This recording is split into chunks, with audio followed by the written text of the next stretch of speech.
Good morning, good afternoon. Thank you once again for tuning in to talk about AI in project management. Again, I'm welcoming a global superstar around project management. There you go. So today I'm joined by Ross Garland. Ross, thank you so much for your time. Would you like just to do a quick introduction, as it were? Sure, but I'm looking around to see who the global superstar is, Lord. Yeah, so I'm Ross Garland. Some people will know me from the book that came out a couple of years ago, the guide called P3G, or Project, Program, and Portfolio Governance. So I've been working in the governance field now on all three projects, programs, and portfolios for about 20 years, and predominantly in that field for 20 years. And so I work on projects and programs and portfolios of all sizes. I think the smallest project I've ever worked on was about 10 million, which was also quite a complex arrangement. But I'm advising a client now on what they refer to as a project, which is getting up towards 200 billion. So I've worked in all shapes and sizes, but the fundamental issues are very similar. No matter what environment you find yourself in, you find that the project, the P3 challenges are very similar. Yeah. So It'd I've be done good lots. to unpack. Sorry for butting in, Ross. It would be good to unpack those, and especially that Giga project you just mentioned as well. But the reason why maybe those headlines would be interested. I'm interested to then, once we've understood what they are, is there a role for AI against those challenges? What do you see as the fundamental challenges, as it were? The fundamental challenges with governance. I've seen so many governance frameworks for projects, programs, and for entire organizations, and a lot of them get it fundamentally wrong, particularly in the area where you've got organizations building huge assets or lots of assets, and the focus is very much on delivering those assets. And so they naturally put the delivery people, the asset delivery people, as the owners of those projects. But of course, we only ever undertake a project to get a business outcome. And it's the business that should be driving or should be owning the projects, with, of course, the delivery people sitting alongside them. So that's one of the fundamental issues I find. The accountabilities haven't been got right. Mm. And then you've got really basic things like, you walk into the project board meeting and there's 20 people sitting around a table. And 20 people can do lots of good things, Lloyd, as you and I Yeah. both know. But clear and decisive decision making isn't one of them. There's just too many people. So how do you deal with issues like that?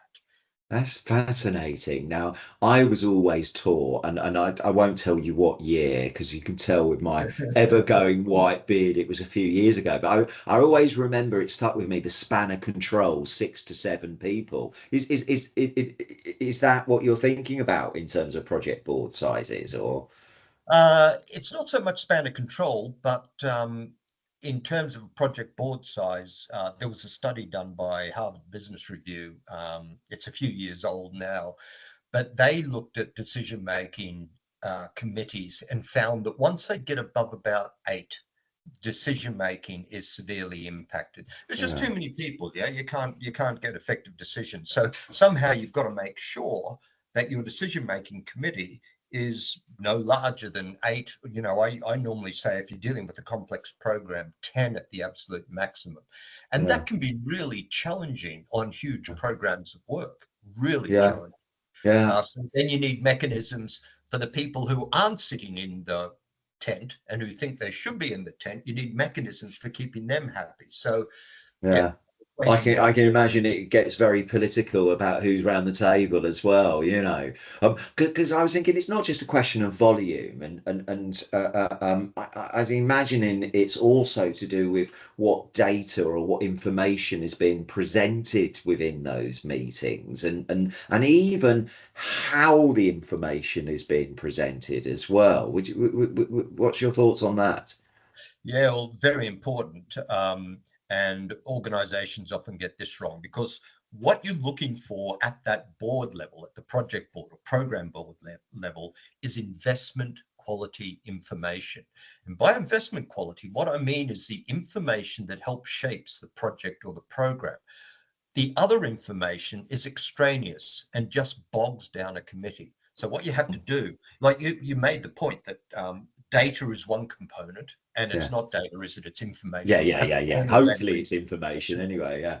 and then, so you've got information, you've got the structures that you put in place, and then you've got the people who populate the structures. They're the three components of your framework. If you get those three right, you can still end up with the wrong decisions, but Yeah. the number of degrees of freedom you've got become less and less, which is a good thing. You don't want Yeah. you don't want blurriness around your Yeah. structure. And just to so in case anybody's listening, that I think what Ross and I were referring to is information has meaning, data is just data, as it were. So in my view, that's the difference between data and information. And what you're painting there for me is really interesting. And I must sort of now slightly segue into, well, could AI help with some of that, stuff? Because I can imagine, even at one level, there is a risk of what's being presented.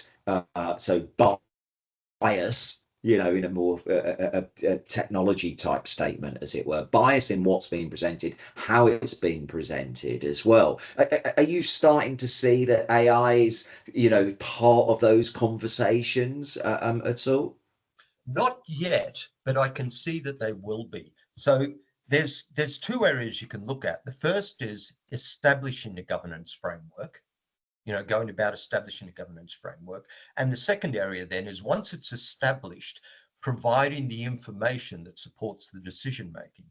And I can see AI having big opportunities in both of those. So, for instance, in establishing a governance framework, obviously I'm looking at the project or the program. I'm looking at the type of people who need to be involved in the decision making and so forth. Now, you can feed all that information into an AI system, and if you give it the parameters, it will come up with a structure that I would think would be 90-95% complete, and that's good. So you could use it for helping you to develop governance arrangements. Then it comes down to support in decision making, and I'm sure AI will be able to do that, but it would require very good curation of the information required to enable the right decisions to come out. But I can't see that AI couldn't, I would guess that in 10 years' time, AI will be installed in that space. Yeah, I mean, I concur. Again, I think possibly it won't be the technology that is the reason behind the 10 years. I think it's probably that the adoption is what may Adoption. slow it down. I I think think technically some of that stuff's possible, and I always think about these. And there's and I know that you understand this point, but about how you present the data and that ability to sort of get the snapshots, but the ability to dive in downwards, across ways, and all of that. Yeah. And for me, not necessarily just AI, but technology itself lends itself to be able to drill into, rather than that old school document or board Yes. papers, as it were. Yeah. No, I agree entirely, and I think it's only a matter of time before that's what we'll see in the governance space.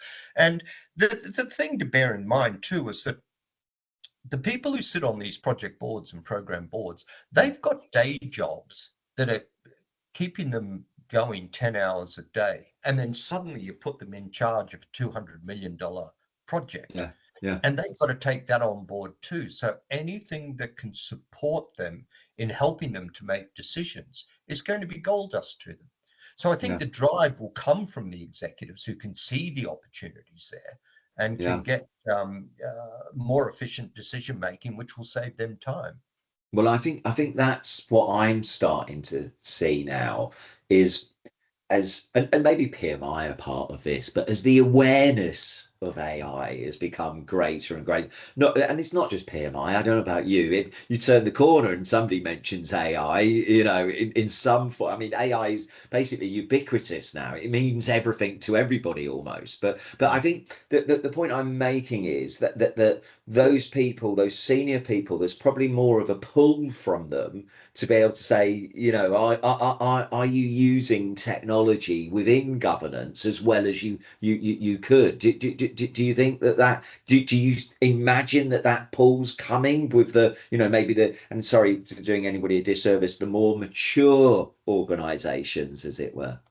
Yeah, I think that's happening now.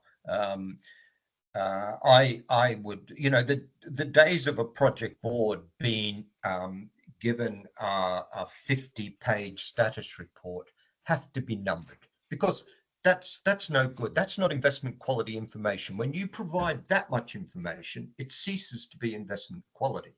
Yeah. So the ability of AI to pluck out what's really important, Yeah. or to interrogate the systems to Yeah. get the meaningful information, I think that's where the future lies for it. Yeah. Interrogate and assure almost as well, Ross, Yes. and determine the critical. I actually want to go back to what you mentioned at the beginning there about delivery teams versus those people responsible for the outcomes. I think this is something that I'm seeing becoming more prevalent, as it were, that the realization of the project success isn't just the execution phase, actually it includes the benefits realization stage. Or certainly that's what we used to call it. I think others still call it that. But again, in my mind, I could see, why you're sort of saying those responsible customers of a project should be part of the governance, as it were. And again, from my point of view, I could see, if I extend that further, it's not just those individuals, but it's the data that's around the operational side being linked with the project side, if that makes sense, and that aiding decision making. What's your views on that? That's absolutely essential. So I think organizations are picking up on the fact that you need business ownership at the front end of projects, to define the outcomes that you're trying to seek. Unfortunately, what can happen is that once it gets into execution, it's the people doing the execution that are then seen as being the owners. Now, that's all very well and good, but there can be significant changes during execution that can impact the business outcomes. And the people executing the project won't even realize that the decisions they're making are having impacts on business outcomes, won't even be aware of it. So that's why on big projects and programs, one of the problems I often face is when I talk about a program, I say, well, you need a program board, and then you'll maybe have 3 or 4 projects. So you need project boards. And they throw their hands up and say, oh, too much bureaucracy, far too much bureaucracy. Now, as soon as you don't have that layer of project boards, what that means is you've got business interests at the very top layer, but all the decisions below that are being made by project managers. Now, project managers, their job isn't to focus on business outcomes. So their focus is through a delivery time cost quality, and it's through that lens. And so consequently, they'll be making decisions that will impact business outcomes, and the people at the top won't even realize it. They won't realize it. And it's only until it's delivered that you'll end up thinking, that didn't, what you end up with is a sub-optimum outcome. Exactly. And also it works the other way, that there might be operational decisions that are being made, or operational insights that are now new, that would change the nature of the execution as well. So it's a sort of two-way street in my mind. Yeah, well, on some projects, you actually want your operational people involved right from the very beginning. In other projects, they can come in a little bit later in the piece, but to not have them involved is it's just crazy. It's madness. And that's where, I mean, we're obviously talking about AI in project management. So how AI can be applied to the way that you run projects, as it were. But what I'm opening up there is, and probably way more mature than the, you know, the nascent stage that AI in project management is the operational data. You know, if it's been around a lot longer, you know, Yeah. AI being applied, or just more of a data view of the world being applied. So if we could start linking those together, and by the way, people, new technology is allowing that to happen a lot more rapidly, then it's got to inform decision making. And apologies, that's of course if you can see the wood from the trees, as it were. Yeah, that's right. But then one of the advantages of AI is that it can see the wood for the trees. You know, that's one Mhm. of the things it can do. It can pick out the gems from in amongst Yeah, the muck. yeah, So and getting operational involvement in the governance and operational information in the governance, yeah, that's no different to getting any other information fed into yeah, the governance. And yeah. AI will just see it as one more input and identify what needs to be done with it. Yeah, and I guess, you know, and it's probably a really poor example. We're talking about almost transactional AI, and I just and I think everybody gets, you know, the promise, and a few maybe are getting on that journey, as it were, and going forward. But I just want to go back to again what you said earlier about the challenges around accountability and taking accountability. Now, for me, when you start thinking about AI, it's you know, so for example, AI can create a comms plan based on a project charter rapidly, as an example, Yep. or a stakeholder management plan based on a project charter. Yes, of course, we as humans need to check that it's making sense and it hasn't come up with some gobbledygook. But this thing about accountability, I'm just exploring, you know, exactly what you meant by that, and whether we think that actually there's a role for AI in that space as well. Oh, that's an interesting question, Lloyd. That's a really interesting question. So, like accountability, as far as governance is concerned, accountability is probably the single most important concept. Um, and it bites when it comes to projects and programs because you always want a single point of accountability for the success of a project or a program. And in Hmm. a project, most people refer to that as the project sponsor or project owner. In Hmm. a program, it's normally referred to as the SRO. Hmm. Now, having that accountability is absolutely important because what it does, it's not about blame.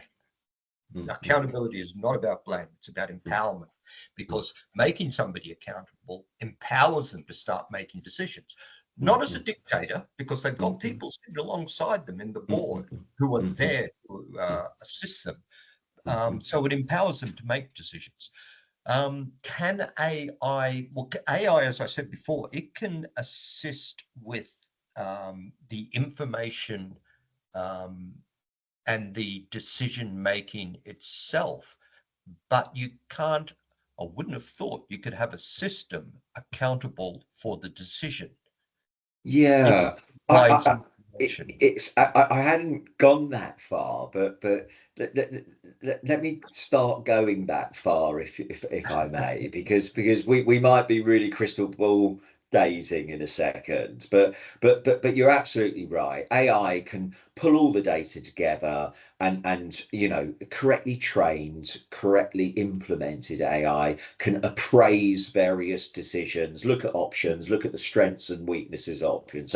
So AI, even as that sponsor or that SRO's, you know, consultant online, can definitely help there.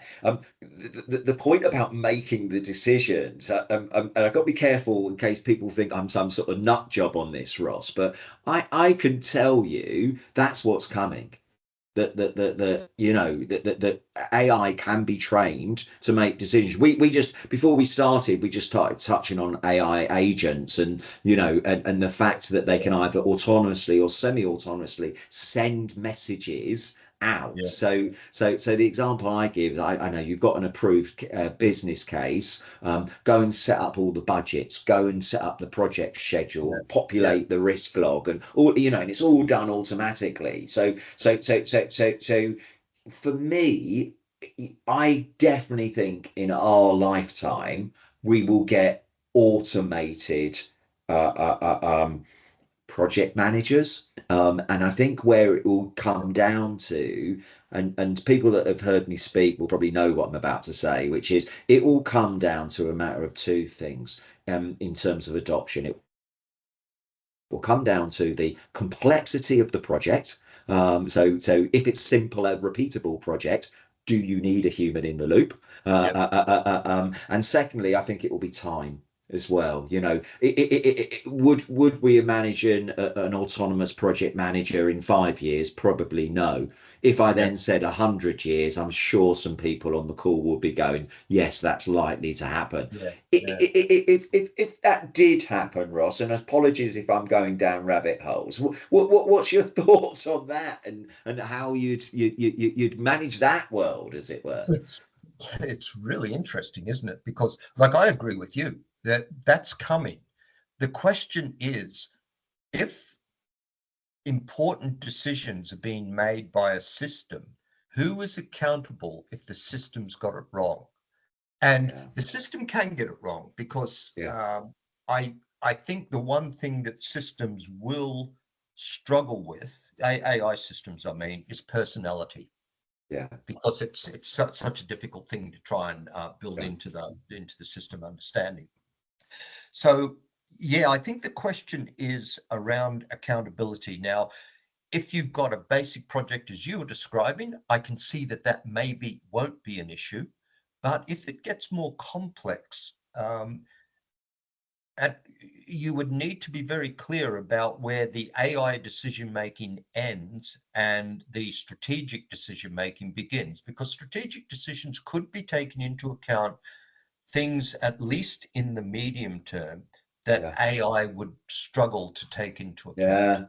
Yeah, I agree, Ross. And your point about who's on point, again, in the fullness of time, because, for example, when you were talking about personalities, I was thinking, well, hold on a minute, we've had personality testing going on for Yeah, many a year now, and probably like project management, the data is probably slightly dubious. I'm sure there's exceptions, because yeah, they're linked to pay rises and stuff like that. So maybe it'd be better than some project data. But my point is that there's potentially a data set there that yeah, starts scratching at that point of the human side of decision making, as it it's were, and possible. taking account of it.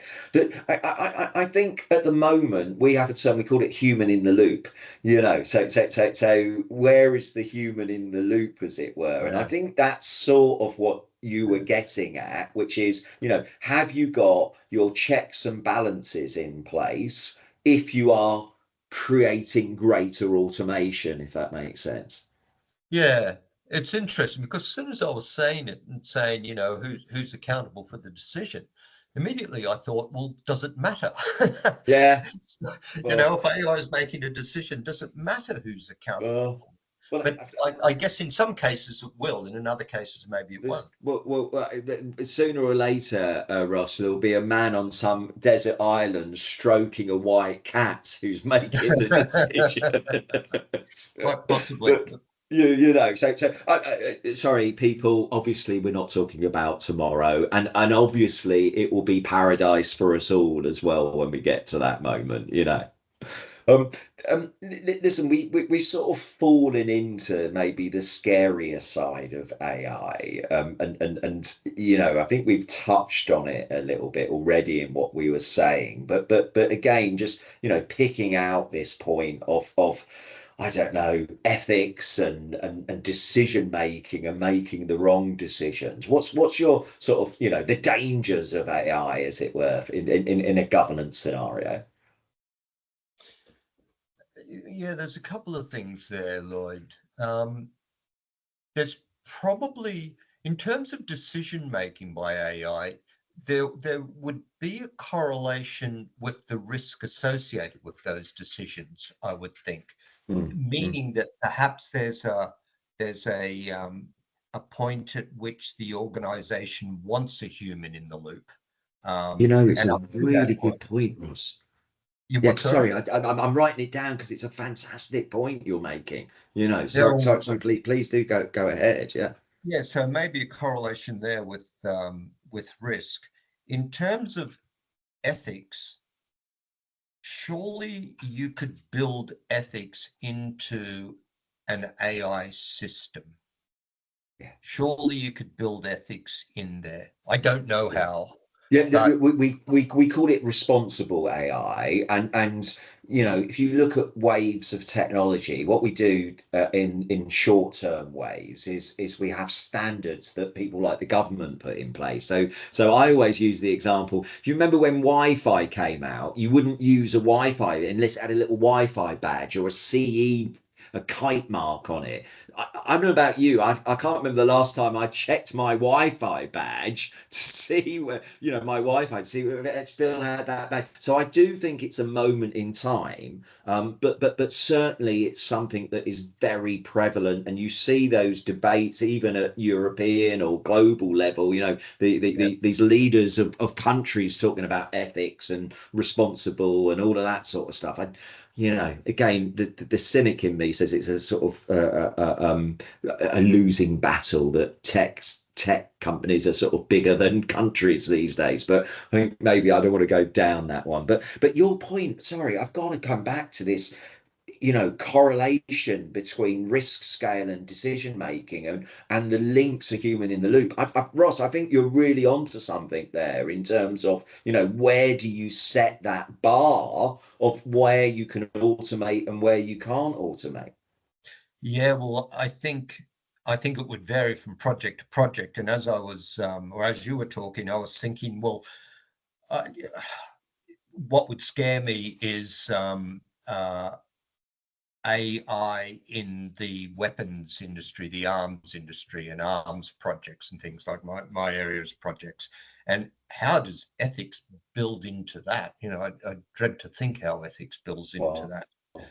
aren't we already seeing, I don't know, drone versus drone fighting going on? And Yeah, we're yeah. talking about AI, but when you blend that with robotics and other things, again, I'm a positive person, Ross. I'm just going to look at the pluses of that, and Yeah, hope that those that's great exactly and right. goods Yeah, that run governments don't bomb us yes. all at some stage. I don't work on weapon systems, and I never Yeah, plan. exactly. But this correlation to human in the loop with risk scale, I think, we're not necessarily talking about AI here, but that's what you would do with your project governance anyway. Only the big risks get to the steering group, as it were. Yeah, yeah. No, that's exactly right. That's exactly Yeah, right. And uh, I think, like, thinking straight off the top of my head, I yeah, can imagine AI making decisions in the project management space. But when you get to the strategic decisions, and by strategic decisions, they're decisions that change the shape of a project. yeah. You know, decisions around material impacts on uh, budget or underlying assumptions or benefits and things like that. You change those, you change the project. And they're the decisions that are made at the project board level. And it's those sorts of decisions that I can see AI um, proposing the solution and Yeah. then the board having to sign off on it. So You've maybe got it it. works like Yeah. that. Yeah. Yeah, that's exactly what I was thinking. And maybe even pulling all of the arguments together of all the options. And that's not to say that anybody on that board has to accept the recommendation No, either. And that's no. not to say that hopefully the person in the corner of the room who's got the greatest creative brain can't come up with options that AI hasn't thought about either. Exactly. But I love that idea. We're going to have to work on that, Ross. We're definitely going to have to work on it. I think there's definitely mileage in what you're saying there. Listen, we've been talking for a good half an hour, and I try to bring these things to a sort of stop now. If there was one thing that was your view around AI and project management, what would the takeaway be for people? It's coming, and it's coming to a project near you very quickly. If you're a project manager, you need to keep your eye on this space to protect your own self-interests. Yeah, You've got yeah, to look out for yourself. So it's definitely coming. Um, and if I can give a second takeaway, the yeah. Of second course you can. takeaway is if you're a senior executive, it's coming, and the sooner it gets there, the easier it'll make your job. Exactly. Thank you so much for your time today, Ross. I've really enjoyed the conversation. It sort of took a few little twists and turns that I didn't They're the best necessarily expect. conversations, aren't Yeah, they? exactly. Blame me for some of that, my futuristic world. But thank you so much, and look forward to keeping in touch. Fantastic, Lloyd. Thank you. Goodbye.